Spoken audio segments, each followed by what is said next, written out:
माह कनाडा के बाद भारत ही सरसों के क्षेत्रफल और उत्पादन के मामले में दुनिया में तीसरे स्थान पर है। किसान भाइयों, सरसों के दानों में तेल की मात्रा को ठंडे तापमान, धूप और पर्याप्त नमी समेत कई कारकों से बढ़ा सकते हैं। जब सरसों के पौधों पर फूल आने लगे तो किसान भाइयों को फसल का ज्यादा ध्यान रखना पड़ता है, क्योंकि फूल आने के समय में उच्च आर्द्रता, ठंड व बारिश सरसों की फसल के लिए नुकसानदायक होती है। इस दौरान इस बात की भी सबसे ज्यादा संभावना होती है कि इन परिस्थितियों में कई बीमारियां भी फैल सकती हैं, जिसकी वजह से फसल की वृद्धि रुक जाएगी और बीजों में तेल की मात्रा भी कम बन सकती है। ऐसी स्थिति में किसान भाइयों को खराब फसल की वजह से काफी नुकसान का सामना करना पड़ता है। सरसों के लिए सल्फर महत्वपूर्ण तत्व है, जो कि सरसों में उत्पाद यानी वजन, तेल की मात्रा, गुणवत्ता के साथ साथ जैविक व अजैविक तनाव के प्रतिरोधी बनने और क्लोरोफिल निर्माण को बढ़ावा देता है। सल्फर के प्रयोग से तेल सामग्री में वृद्धि एसिटाइल CoA कार्बोक्सिलेज नामक एक एंजाइम की वजह से होती है, जो तेल संश्लेषण के लिए लाभकारी होता है। सरसों की फसल सल्फर की कमी के प्रति अधिक संवेदनशील होती है, जिसे पत्तियों को अंदर की ओर मुड़ाव के रूप में देखा जा सकता है।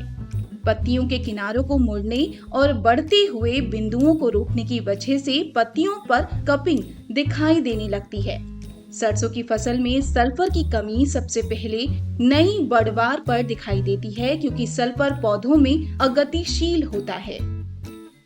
नई पत्तियों का सामान्य हरा रंग फीका पड़ना व क्लोरोसिस में कमी आना सल्फर की कमी के सामान्य लक्षण हैं। यहाँ किसान भाइयों, हमने सरसों के बीज में तेल की मात्रा को बढ़ाने वाले कारक सल्फर के बारे में जाना, लेकिन अब जानेंगे सल्फर की कमी सरसों की फसल में किस तरह पड़ जाती है। अनाज की तुलना में किसान भाई सरसों की फसल में उर्वरक काफी कम उपयोग करते हैं, जबकि सरसों में सल्फर की आवश्यकता बहुत ज्यादा रहती है। SSP, सिंगल सुपर फॉस्फेट और अमोनियम सल्फेट उपयोग करने की बजाय यूरिया और DAP जैसे सल्फर रहित या सल्फर की कम मात्रा वाले नाइट्रोजन और फॉस्फेटिक उर्वरकों का उपयोग करने से भी सल्फर की कमी आ जाती है।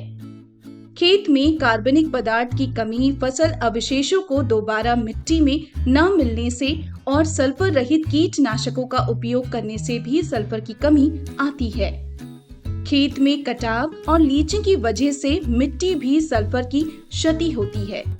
सरसों के बीज में तेल की मात्रा बढ़ाने के लिए किसान भाइयों को जिप्सम, पायराइटिस और एलिमेंटल सल्फर का प्रयोग करना चाहिए।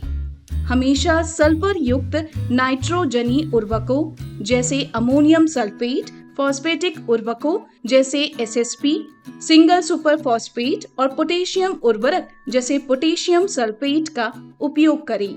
किसान भाइयों को सरसों की फसल में सूक्ष्म तत्वों यानी माइक्रो न्यूट्रिएंट का जैसे जिंक सल्फेट, कॉपर सल्फेट और फेरस सल्फेट के लिए हमेशा उनकी अनुशासित खुराक का उपयोग करें।